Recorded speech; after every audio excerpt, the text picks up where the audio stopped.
just bought a house this year, didn't you? I did last year. I bought a house. Oh, was that already last year? Yeah. Definitely. Time flies too. Well, it's hard to believe that it's already what year it is anyway, too. So what's the first thing you did when you looked at all of your houses?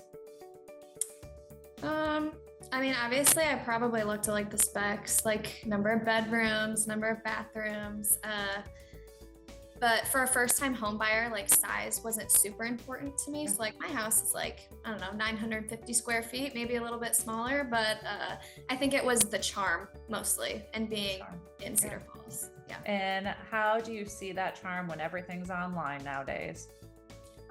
It's difficult. I feel like a lot of time, I mean, I'll be honest, like sometimes I just look on, realtor.com just to see what's out there right now. And a lot of times, like you can tell that things are like digitized and it just doesn't look real almost. Yeah. So I think like when I was looking for homes, like it looked real, it was cute, it was charming, like everything was perfect. Pictures make a difference, right? They do. Like, I have buyers that I'll send them the pictures and they'll be like, immediately, no, I don't even want to look at that. Like, because there's a finger in the picture, or they see the agent without a shirt on in the reflection of the mirror or something. Not that that's ever happened to me. I'm going to be honest. That's not a me thing, but the pictures make such a huge difference, which is why we have our wonderful guest here today. Everybody meet Tim Bohr with Pick Your House too. So we're super excited to have you on here, Tim. Yeah, excited to be here. Tim, have you ever been one of those picture people that's had their shirt off and they caught you in the reflection of the mirror? Do I have to answer honestly? Oh, definitely not. And but I can tell you that I mean, obviously you've probably seen agents who have taken pictures themselves and gotten themselves in something like that. But unfortunately, I've actually seen some photographers who were taking pictures of a room that maybe had the closet doors where they were mirrors. Oh yeah. Yeah. And we actually edit all that stuff out, like if we can't avoid a mirror, but like he was there full top to bottom with his tripod. But the worst part about it was he had these big baggy jeans with blown out knees, holes in the knees. And yeah, it's just unfortunate because I told the agent, I'm like, this is representative of you. Absolutely. And you hired the wrong person because this not look good for you. Pictures are the first impression. I mean, that's what people look at. They don't typically go in the house to see it. They see those pictures first. So they're super important. So Tim, tell us a little bit about like your background, your profession, all of that stuff. How'd you get into where you are? I'll try to give you a short condensed version, but the title is that it was an accident. It was not on purpose. And I've actually owned other businesses before, still do now. And my wife and I were actually in a season where we weren't working at the time. Her dad was actually at the end of his life and getting ready to pass on. And we were fortunate that we were able to remove ourselves from full-time employment and spend a whole bunch of time with him before he passed. And then her grandfather went through the same basically process in that next year. And so we were in a position where we weren't doing anything on purpose. And at least occupationally. But my wife and I travel 2-3 times a year. I've had a drone since December of 2016. And what happened was a realtor, who's a really close family friend of mine, or family friend of ours, basically she had a pool party at her house. I thought it'd be cool to come over and bring the drone. So we'd take some pictures of video, people in the pool. I thought they'd like that. And I snapped some pictures of her house while I had the drone up in the air. And she said, these are better photos than what I pay for my listing photos. And thought it was crazy because I'm actually not a photographer by trade. I knew nothing about any sort of photography, camera settings, nothing. And but what it did was it pointed out a need or hey, there's an opportunity here. And so I decided to start a drone business. 2 months later, it turned into it's going to be a video business. 3 months after that, it turned into a real estate media exclusive business. And our goal from the beginning, like I mentioned, was not to be a photographer. Our goal was to create the best listing media business for agents at every step of the process. There's a lot of great photographers, but we wanted to be the best business. And sometimes that's hard for people to know what I mean by that. But you can have a different opinion than me, but you're wrong. Chick-fil-A is the best fast food business that there is. Well, except on Sundays because they're not open. So then I got to go someplace else. That's true. True. But someone may like a Big Mac more than they like a Chick-fil-A sandwich. But what you can't deny is their efficiencies, their systems. I mean, gosh, if the government learned anything from their drive-through system that they've done in the last 5 years, our government would be so much better off. And it's again, there might be better food somewhere else, but the best business in fast food by far is Chick-fil-A. I would point Amazon. Amazon's a great business. I know there's things we could probably poke at or say they're not, their ethics are off here or whatever. But the fact is, when you need something and you need it fast, you go there, and it's just an efficient business. And so when we created Pick Your House, it was to be the best listing media business for agents. There may be somebody whose videos are 5% better than ours, and we'll do what we need to try to close that gap, but never at the expense of being the best business. We have an app that goes on your phone where you order things like Amazon. We deliver every piece of media by 8 a.m. the next morning. And I think our record so far was last summer. We shot 29 houses in one day. Half of them had video, a number of them had drone, a number of them had virtual tours, and we delivered every piece of media by 8 a.m. the next morning, again, to be the best listing media of the business, because you as agents are business owners who need predictability, and the photos are, you can't list the house till you got the photos, right? So you need to know when are they coming, and they need to come sooner than later. And so we built systems and brought people in to be able to make that the best business. So that's a long short of it. And but I think you described it really well too. I think about like Starbucks gets so much hate, but when you go to Starbucks, the drink is going to taste exactly the same every single time. And again, I love hometown coffee shops because you may get that, but you may get a different taste of every single time you go there too. And so when people are running their own businesses like agents, you want to know exactly what you're going to get every time, which is where you kind of fill that void right there too, because pictures are the most important thing about a house, aren't they? You can't say that from a bias standpoint. I'm vouching for you too. I'm not biased. How important do you think they are when you buy a home too? Like from your eyes?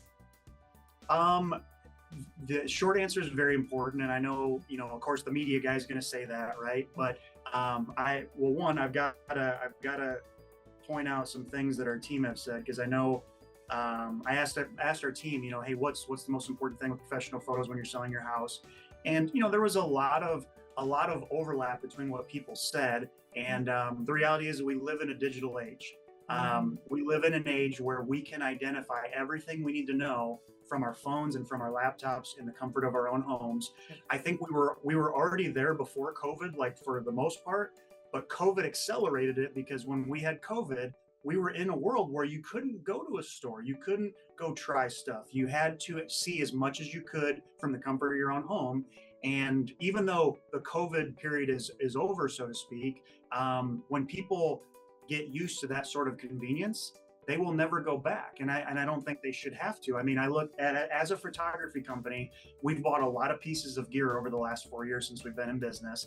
And every single piece of gear I've ever bought, when I swipe that credit card, technically you can swipe it, right? You type it in, but every single piece we've bought, I was able to see three-dimensional views of it. I was able to see dimensions on how big it was. I was able to see clear, good photography of it. I was able to see videos. I was able to watch YouTube reviews. I mean, I was able to see so much content that when I swiped that card for $1,000 or whatever, I felt so okay with knowing that, hey, it's almost like I've virtually used that thing already because of how well the experience is.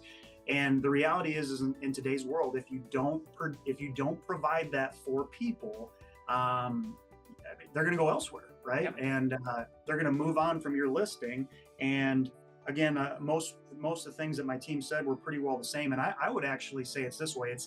It's not that, like, what I don't ever want to sell somebody on is like, hey, if you use professional photos, man, it's going to really, it's going to elevate like your listing. It's not that it's a positive anymore that you use them. It's actually more of a negative if you don't. Absolutely. There's a whole debate between absence and presence, where like when someone's trying to get healthy, is it the absence of the junk food that's causing them to be healthier, or is it the presence of the fruits and vegetables that they should be eating? It's probably a little bit of both, but I think in today's world, professional photography and media is so readily available. I used this example earlier today that think about something as simple as an iPad case, a $20 iPad case that you may look at to purchase on eBay or Facebook Marketplace. If two people have the exact same iPad case for sale, but one person, obviously you're not going to hire a professional photographer to come take pictures of a $20 iPad case, but if one person just, turns the overhead light on and they put it in the center of a desk and they center the photo pretty good, and another person, you got they're in the mirror, right? They're in the reflection of the mirror of this. Like, the thing is the worst photo, like the one that has worse photos, that one might be in better shape. It might be a better product, but here's what I guess what I'm trying to help people understand is that when you don't see good photography, you distrust it. You go, something's off here. Why would they not have that? And again, I was using an example of a $20 iPad case. What about a $350,000 most expensive purchase in your life purchase? Yep. I mean, how much amplified is that? Yeah. And the first person that looks at your pictures is usually your seller too. They're the first one there, and they're going to nitpick those pictures. And so when you don't give them a good product, that immediately reflects upon you as an agent too. Like, if you're not producing that great stuff and the photographer that you're hiring is not producing that great stuff, it reflects on you and your business. So you want to hire those people that put you at that space, that give you the good pictures, that give you that 3D imaging, that give you the square footage so that they know what's happening there. Because again, sellers look at it first, and then buyers are the next one to look at that and critique everything too. I want to say photography is one of the things that has saved agents a lot of time and effort too, because again, buyers will look at that, and if they don't like it, they'll say it right away. Where before it used to be like, I still want to go look at it, even though they know that they don't like it or they don't like this about it, I still want to go look at it. So when you produce really good pictures that give that full view, they know exactly what's happening then too. And so they're saving agents time by saying, nope, didn't like this that was in there too. And so I think, again, that's something to look at too as well. Well, and I think, piggybacking off what you're saying there, Jess, is a lot of people think sales is a qualification process, but the best at sales of anything, and sales isn't manipulation, or, the best salesmen are not manipulators or trying to get someone to buy something that they don't want. No, the best salespeople are matchmakers. Yep. And within sales, it's not a qualification process, it's a disqualification process. Absolutely. If you go on Zillow in the Cedar Valley, let's say, there's hundreds of houses for sale right now. You can't look at hundreds of houses. So what someone tries to do is go, okay, of these 100 houses, which ones are not even worth my time and going and looking at? And so you're trying to disqualify as quickly as you can. But the negative side of that is if you don't give people the right media and information to qualify or disqualify that, you could, as a matchmaker, as a salesperson, you could be putting your seller at a big disadvantage because they have a great house for this particular buyer, but because you didn't get it represented properly, that buyer never got a chance to even view it. Absolutely. And that's a shame for everybody. And one other thing I want to say about that too is you didn't by chance grow up on a farm, did you, Jess? I did not, no. I grew up in the town of Morrison, Iowa, a town of less than 100 people. I don't think we ever broke that 100 mark, but so maybe a farm in that sense where there's not a lot of people on there, but no, I grew up in town. Yeah. So if you've ever been to someone's house who's on a farm, my dad's a farmer, so he has this, but every farmer on their wall, they've got an aerial picture. Oh yeah, yep. Right? And I guess the biggest thing I'm trying to point out there is just that, like, they're super proud of that, right? That's like they want everyone to see this is mine. This is my most prized, most expensive thing that I own. And someone's house, that's like that for them, someone who has a house in town or whatever. And so as an agent, you're basically saying, I'm going to go help you with a transaction to help find the next person for this. And so if you get crappy pictures or take crappy pictures, I mean, it would be like you ordering $1,000 photo shoot for your family with you and your kids, and you get them back and they're terrible. You're going to be very disappointed. You're never going to use that photographer ever again. And in this case, it's not that they would never use us again, because the seller's not using us. The seller is using you guys as agents, and they're never going to use or promote you again. Absolutely. And I'm going to be honest, most of those pictures of my family do turn out terrible, because Kaylen will say it too. I can't take a picture for the life of me. I don't know. I can be on video. I can do all this stuff. But boy, when you start to put that camera in front of my face, I go downhill really fast too. So I'm glad we're on video and not taking pictures today too. Sure. Yeah. Tell us a little bit, like, so agents help guide sellers quite a bit in this process too. So if you're an agent, you're guiding seller, what are some good tips to say, here's how to get your home picture ready, and here's what we expect it to look like when we come take pictures too? So again, I'm referring to some of the things my team has said, and I think a big thing is, I mean, like an overall summary, if you will, is that you want to declutter your house. Mhm. You want to remove the personal items, like the family portraits, if you can remove it, Bobby's name on the wall or whatever. Like you want to try to remove as much personal stuff as possible because we want to be able to make this house look like something that they can envision themselves in. And Absolutely. so I think decluttering as much as possible. I mean, it will feel, because if you're living in your house right now, or if the seller's living in their house right now, when you get it to where it's picture worthy, if you will, it will feel like almost like you're not living there. Like you moved all your stuff in the garage. I mean, I can tell you how many houses we get to where they go, do not take pictures of the garage because that's where all our crap is. Yep. Yeah. And we're like, yeah, we usually don't anyway, unless there's like a man cave in there or something special. But yeah, you want to declutter. But I will say this too, though, is I'm actually a fan of certain things being in the shot for scale. Like if you got a coffee maker, if you got like a good looking bread machine, something that would ideally sit out on a counter. Now, obviously, your mess of papers and paperwork that you haven't sorted through for 3 months, we don't want that on the counter. But like a bread making machine, a Keurig machine, like those are really, I think those, as long as they look aesthetically pleasing, I think those are really good to have there because it helps the viewer understand scale, because they know how big one of those is, so they can kind of picture that in relationship to the kitchen that they're seeing it in. And yeah, I know a lot of my team said personal belongings. Also, a big thing is anything that's related to pets, get that out of there. Yeah. Because again, we talked earlier about disqualification, and you're trying to do as much as you can to not disqualify yourself. Yep. And really what we're doing is we're trying to represent the house in its best light. And the best example I can give this or relate to that everyone knows is if you come to a job interview, you might put a suit on, you might put a shirt and tie on, you might, a skirt, dress, slacks, whatever. Like you're going to try to present yourself in a good light. Now, that doesn't mean that you dress up that way 24/7. There's lots of times where you're at home in your sweatpants. But in this particular time where you're hoping that a transaction occurs, you're hoping this person chooses for you to work at their company, you are going to present yourself in the best light possible. And so pets, why did I bring up pets? Because the people viewing a house, your house might be a great fit for somebody, but when it comes to dogs and cats and other pets too, for that matter, there's people who love dogs, hate cats. There's people that are neutral to both. There's people that, there's a few different combos there. But the reality is that if you stage your house for a non-pet home, even if you got pets in the homes, get rid of the dog dishes, get rid of all that stuff, because it's not like if someone is a dog person, they're not going to look at your photos and go, I don't see any dog bowls in here, I'm not interested. Yeah. Because they can go bring their dog in when they get there. Yep. But someone who's not a dog person, they might see, all these dog toys or whatever, and they may go, man, I bet this house is pretty rough shape. I bet the dog, I bet it smells like I bet cat. It smells. We get that a lot. Like you can't smell something over the internet, but they're like, oh, I bet that house smells like dogs because we see that, or cats, whatever it is. Yeah. And obviously we can't put smells in the pictures. There's sometimes I wish we could, because there's sometimes where people are like, man, it looks really nice. And you can't smell it from the photo.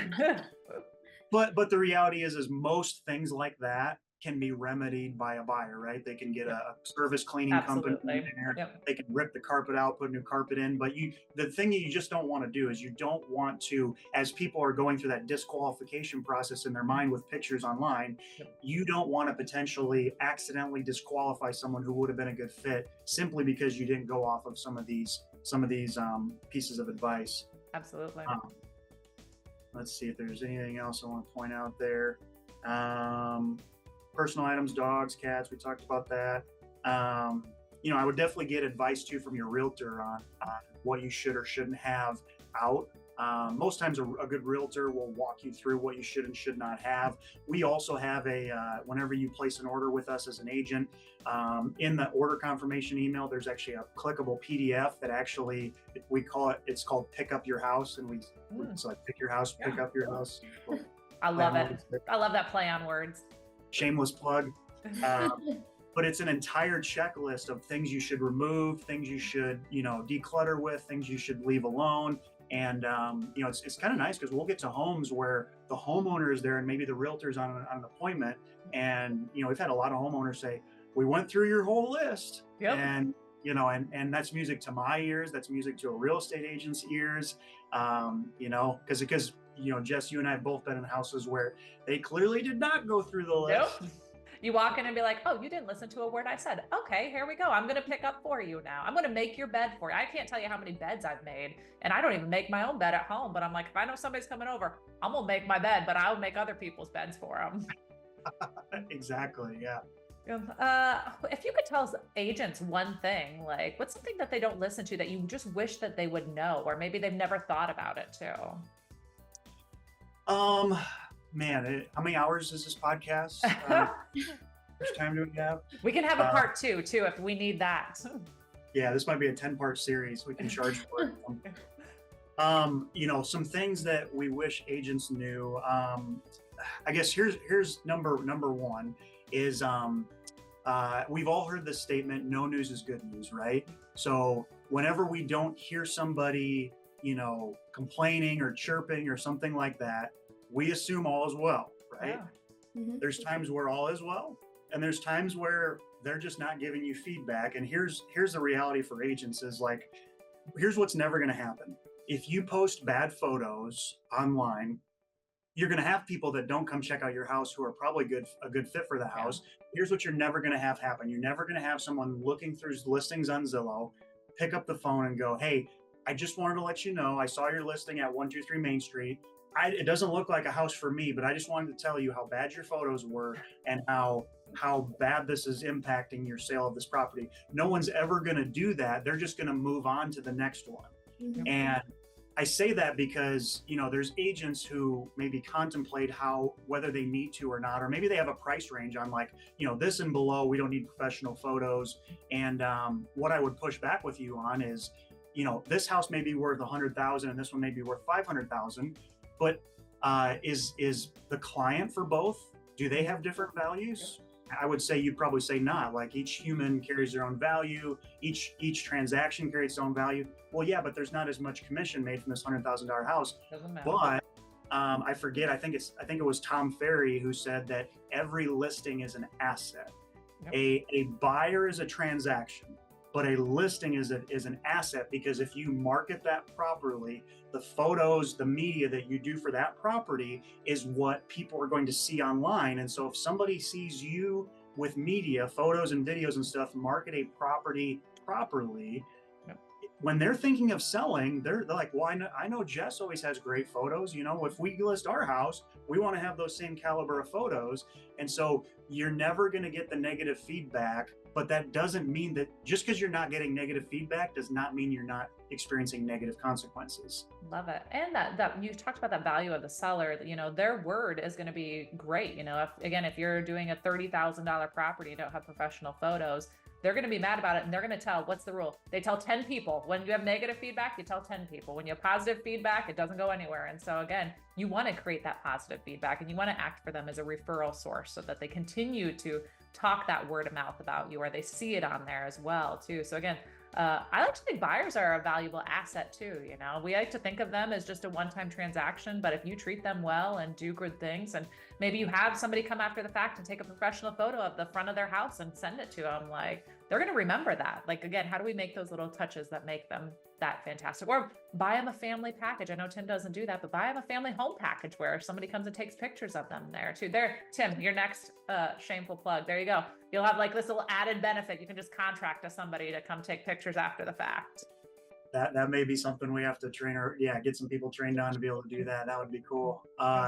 And you said, before I forget it, because men can only think of one thing at one time. You're married, so you know this. But you were just talking about how a buyer can be an asset too, as far as where that can go. And I think if realtors think of the real estate, making money in real estate as an agent as playing a game of pool. I mean, I remember when I was 12 years old and I went to this lake house. My mom was dating a guy and we went to this lake house and stayed there for like a week. And it was a great like childhood memory that I have, but they had a really cool pool table in the basement. And, I remember the first, you can't even hit the ball, right? You're missing it. And then that first time that you hit the white ball and it knocks a ball in, oh my gosh, I did it. And then the first time the white ball hits a ball that you meant to hit in, not the one you didn't mean to hit, the one like those are little celebratory moments. But I guess what I'm trying to help you understand is that you're never going to win a pool tournament or a billiards tournament getting excited about hitting one ball. I mean, the people that win tournaments, they not only knock ball one in, but they knock it in a way to set themselves up for ball two and ball three and ball four. And there's a lot of these people that win these tournaments that the person who would go second doesn't even get a turn because they cleared the table. And in real estate, like, it's not just like, hey, does this house deserve a video or does this house deserve good photos? It's, hey, if I do good photos on this, I may only make this much from this transaction, but I serviced a client that is just as valuable as another one. And somebody may see that and go, hey, we've been paying attention and we saw that you even did this type of media for this listing. You're who we want to go with. And maybe that transaction is very profitable for you. Well, it's so there's a second and third level of consequences, right? If when we ate a piece of chocolate cake, if we gained 30 pounds right after we ate that piece of chocolate cake, we'd never eat it. But the consequences are delayed, right? If you eat that piece of chocolate cake every day for 30 days, you will probably put on some pounds. But when we don't see that immediate consequence, just because we don't see it, both positive and negative, does not mean that it doesn't happen. There. Absolutely, too. Tell me a little bit, what do you think about virtual staging? Like, I know it's kind of a rage right now of either agents getting their professional pictures and then putting them in there, or it's, hey, maybe some other people do it, maybe versus having actual furniture in there and paying for the staging. Just personal preference. I'm not going to hold this against you. But what do you think about virtual staging? I was looking up to see how much you were paying me to say what you wanted me to say. The answer is 0. So you get to say whatever. This is an honest podcast. Well, in that case, no, I guess, for me, virtual staging. So first of all, I do want to give a shout out to we've got, like, we're in 8 different markets as far as where we shoot real estate photos, all of Eastern Iowa, as well as Des Moines. And anyway, I say that because in a lot of the markets, I mean, there's certain stagers that when we show up, we go, yes, this is staged by JJ Staging in Iowa City, who's one of our favorites.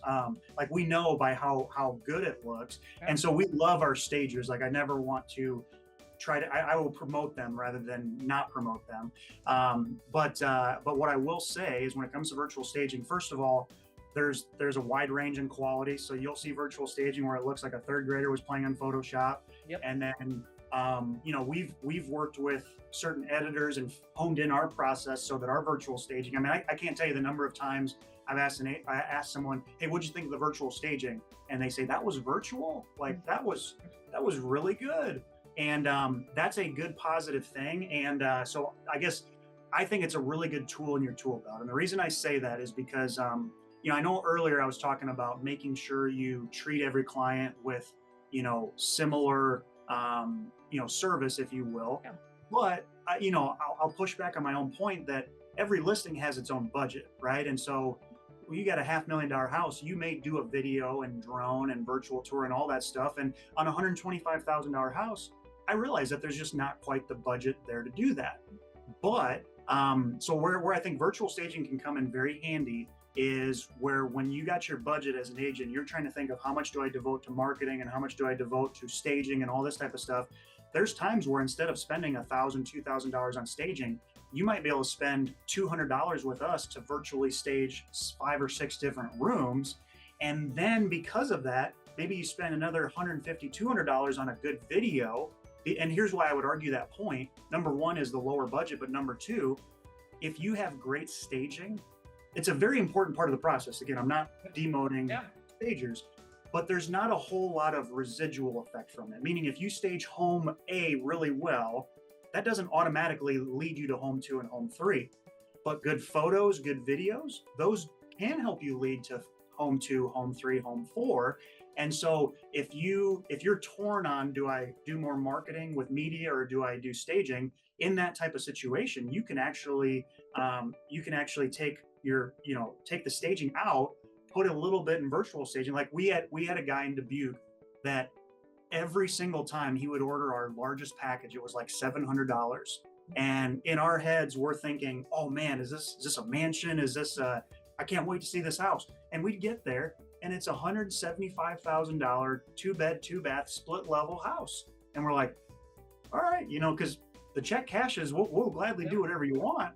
But I'm like, what is he doing? And I realized he would always order virtual staging. And so I don't know for sure if this was his logic, but I think what he was doing is I'm going to cut out the staging budget on this lower priced home. I'm going to invest a third of that money into basically all the media that I can produce for the home. Because if I do that, that could potentially lead to the next one and the next one and the next one.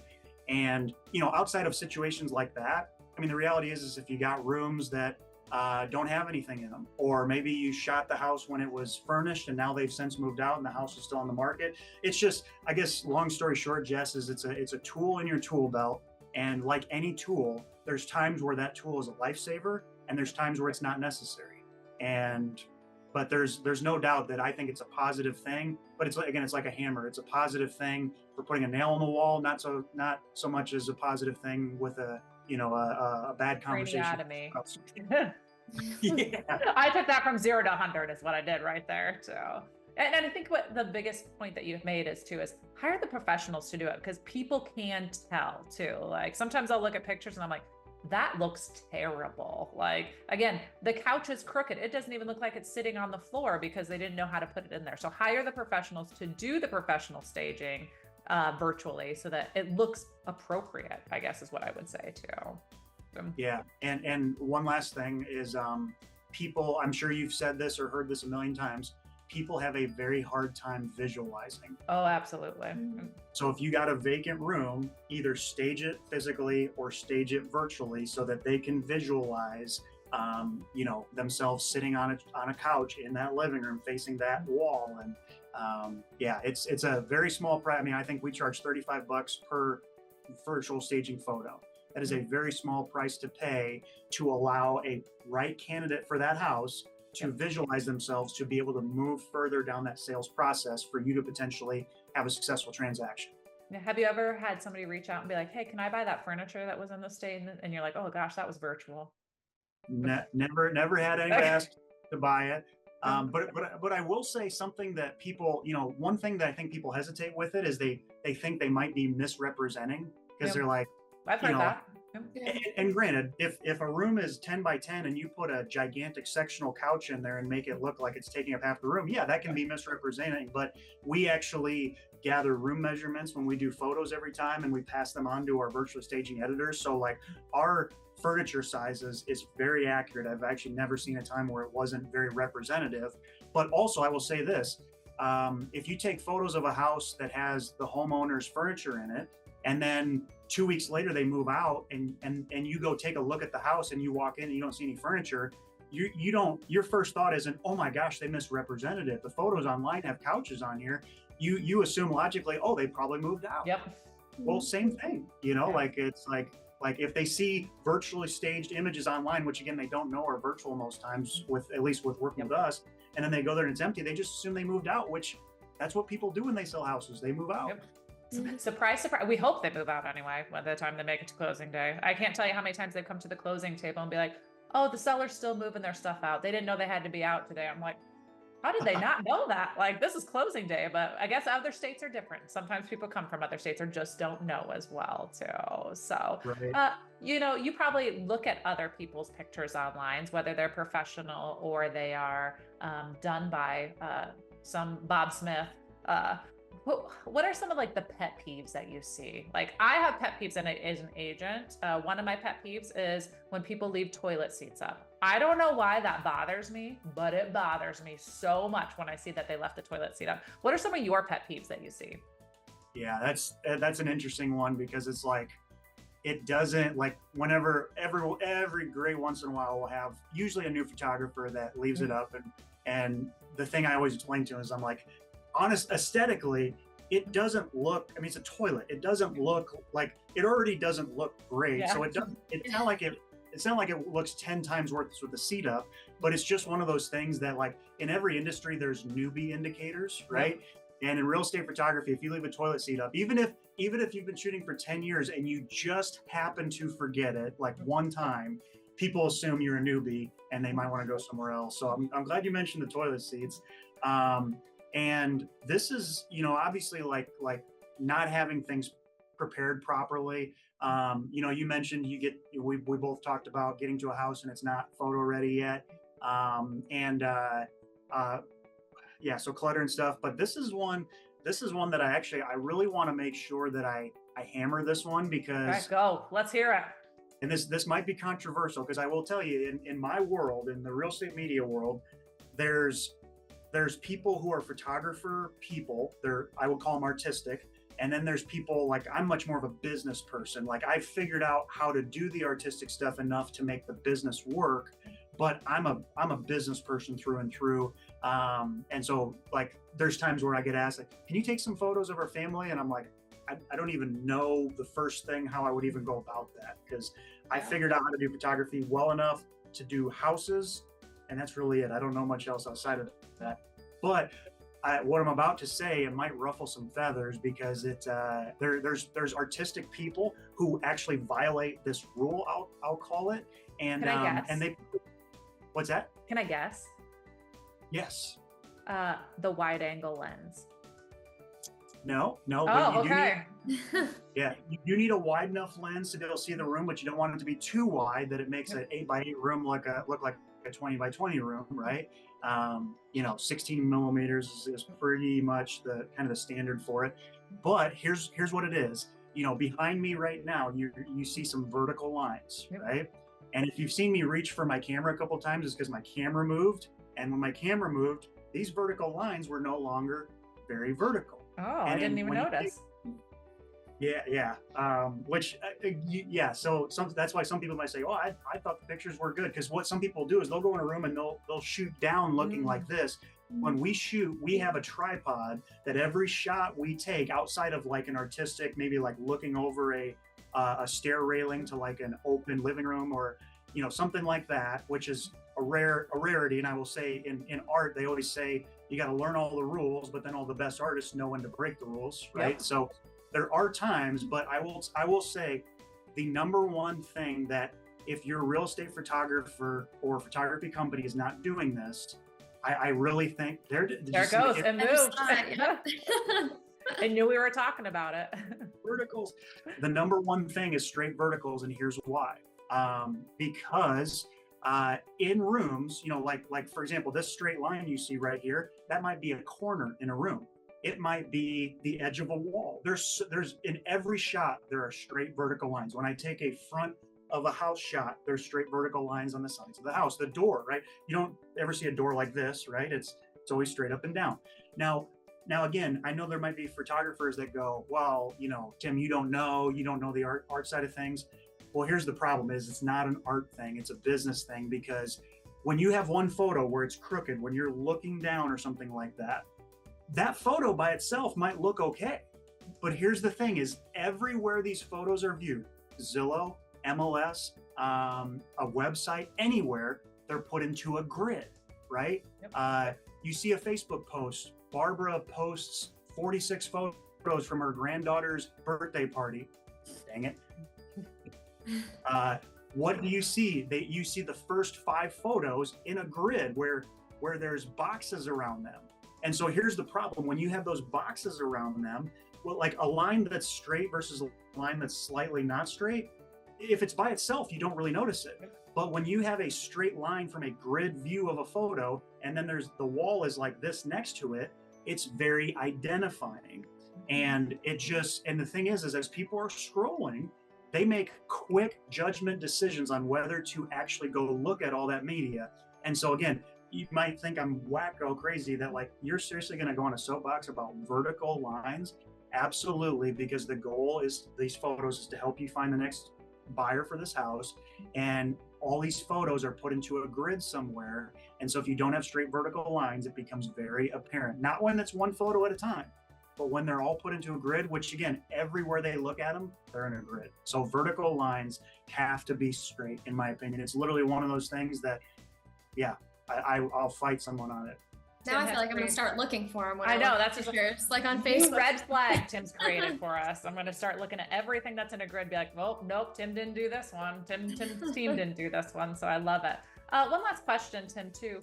What's the weirdest thing that you've ever seen at a listing too? Because I know that, again, there's some odd stuff that comes up, or maybe even it's in pictures. I always loved when pictures from Zillow go viral and you have to find like the weird thing out and you're like, oh my gosh, why did anybody ever let that in that picture? What's the weirdest thing that you or your team has seen like at a listing? Oh, maybe you didn't take a picture of it, but maybe you saw it too. I don't know. Or both. So I've got some bullet points on this one. This will be pretty fast. Gage, one of our photographers in Cedar Rapids, said graffiti in a basement from what looked to be someone who was locked in the room from the outside. Oh gosh.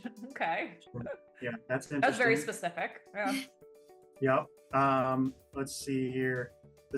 Haley from Des Moines said the scariest was a vacant house in an affluent area of town. Everything was normal as I walked through the main level. They just moved out before they decided to sell. I got upstairs to the bedrooms and there were padlocks on the children's bedroom doors at the top above eye level and motion sensors on the bedroom doors / windows. So kind of interesting. Let's see here. Let's see. Cool things. I don't know how long it was aged, but a super old whiskey bottle signed by some famous people. Lots of secret doors. We've seen a lot of cool secret doors. I'm sure you've seen that too. Probably one of the weirdest I've seen. We had an agent from Omaha for some reason list a house in Cedar Rapids, and so they hired us to go in and take photos of the house. And I wish I had the photos that we could screen share. Maybe, I don't know if it worked, Jess, but I can get you the photos and you can maybe put them on or something. We'll figure it out. Hundreds of clowns in the house. Like rooms where there were 100. Well, this person was clearly a clown lover and a Halloween lover. So we're not just talking like cute kid clowns. We're talking like it. We're talking that was very interesting. I think one of the most interesting ones are when they're tenant occupied, when there's a renter. Oh, absolutely. Yep. I've walked in where people are still in bed. Sleeping or doing other things. I've walked in, there was one more I was going to mention. Tenant occupied. This isn't necessarily like weirdest things you've seen, but like we got booked. An agent was trying to book us in Dyersville and accidentally booked us for the same street address in State Center, which is down by Ames. Yeah. And the funny thing was the house in Dyersville was tenant occupied, but they were prepared. They knew their landlord was selling the house and that they were coming for photos or whatever. Well, the same address house in State Center that was also tenant occupied was not aware that their landowner was selling, because obviously they weren't. And so that was just it caused a lot of, the tenant were freaking out. They were, so that was pretty interesting.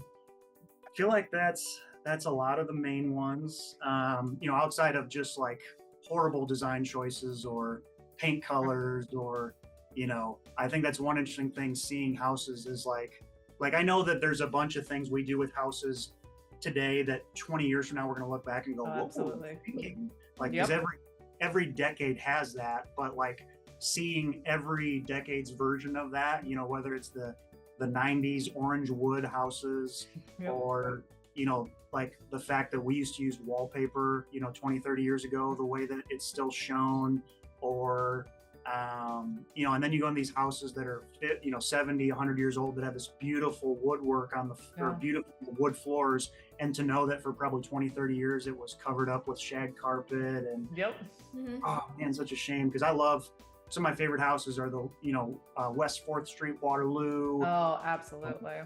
Cedar Rapids, it's the southeast corner of Cedar Rapids. These houses are all 100 years old. They're all extremely different from one another, and the woodwork is just impeccable. Fantastic. It's incredible. Yeah. I will say, I think I know what this generation's is going to be, and I'm probably going to get hate mail for this, shiplap. I think that's what it's going to be for this generation. Everybody put shiplap up and think that was the greatest thing, and most people didn't put it up correctly either. And so I think that's going to be the thing where we're going to look back and be like, why did we ever do that? Like, what is that too? I also look at the slat wall behind you too, because I have that at my house as well. And I'm like, is that going to be one of those things that I'm going to look back and be like, oh gosh, Jess, why'd you ever choose that too? Love it. Well, Tim, we would love to end this with just kind of our team always does icebreaker questions, and they're completely questions that are just off the wall. You have no idea what we're going to ask. Some of them are great. Some of them are terrifying too. And so here's my question. Like a lightning round?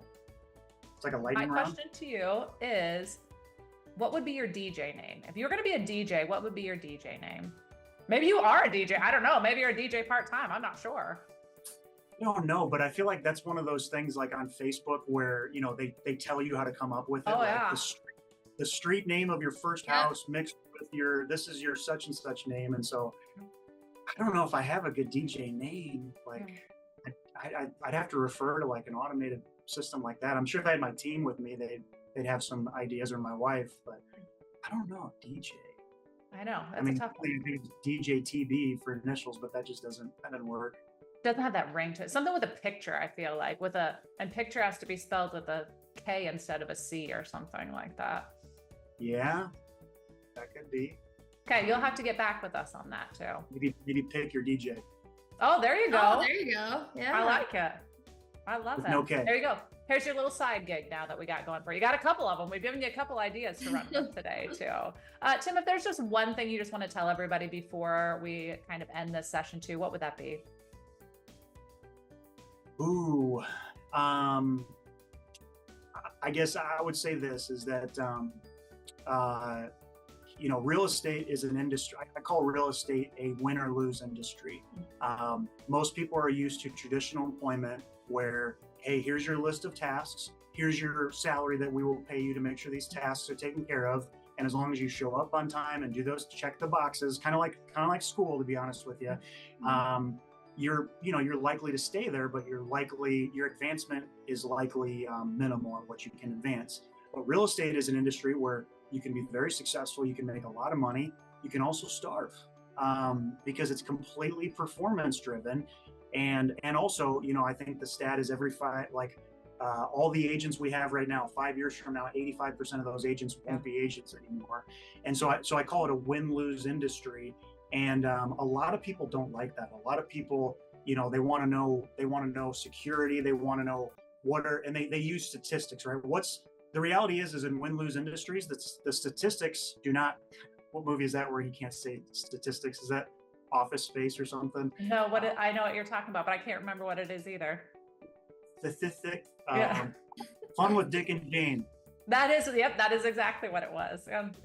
I feel like I'm going down that path, but the reality is in win-lose industries, statistics will not look good. But here's the thing is in win-lose industries, if you do what it takes to be successful, the statistics don't apply to you. When LeBron James was going to be the #1 draft pick in the NBA in 2003, you know, only 2% of high school players make it to college level. Only 2% of college players go to the NBA. So technically, when you're in high school and playing basketball, you have a 0.4% chance of making it to the NBA.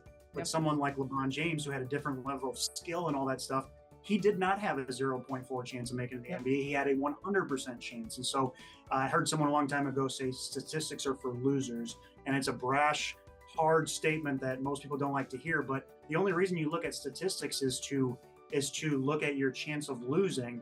Well, if you go into something with trying to avoid losing, you'll probably lose. But if you go into something on how to win at something, that's how you do win. And I guess that whole setup, and might be like, what does that have to do with any of it? Our world changes fast. I mean, you know, we spend a lot of this time talking about professional media, one of which being professional photos. You know, Jess, it wasn't that long ago where professional photos for real estate listings weren't even a thing. No, you just bought a good camera. That's really what you did. You bought your own good camera and took them. Yeah, and even, I mean, probably 20 years ago, you know, Zillow didn't exist 20 years ago, right? There's like, and so my point is, a year from now, there's going to be stuff like right now with video. Vertical video is a wonderful trend in social media. 2 years from now, it might be different again. And so, all I would say is, if you're an agent or you work with agents like we do, you're in a win-lose industry, and so you need to. you almost need to look at everything like a treasure hunt or an Easter egg hunt to figure out what are the people that are doing well doing, track down those habits, do those things. But you got to always be looking for the next new thing. You always got to be looking at where trends are going. You don't have to do it in fear of like, oh man, if I don't do vertical video, I'm probably not going to be a realtor a year from now. No, but you need to be on those trends because the world moves faster and faster. Yep. And those who don't change fall off, especially in win-lose industries. And Absolutely. So that's why one of our big core values is innovation. I mean, we are constantly coming up with new stuff. If you go to our website, you will find real estate media products that you'll be like, I don't even know what that means because we invented it. And we're constantly doing that stuff because technically we're in a win-lose industry too, right? Like if all of our clients go to a different industry, we only get paid when we shoot houses. We don't get paid a salary by anybody. So so if you're in that world, you got to know how to think properly about it. And, that would be the one thing I would tell anybody involved with real estate. And surround yourself with the people that think like that too. Even if you don't want to be on top of it, have other people in your box and in your small group that have to think like that too. Because again, photography is not my forte, but that's why I surround myself with people that know about that too. So again, always hang out with the people that are dreaming big. Yeah. Which again, Tim, you are a fantastic dreamer. You always dream big. We could talk to you forever. I know anytime Tim and I get together, I know it's not going to be a 5-minute conversation. So we just plan for the long haul. But again, Tim, we just appreciate you being on here. And we look forward to having you on again sometime soon. Let's do it. Thank you for the time. Awesome. Thanks, everybody.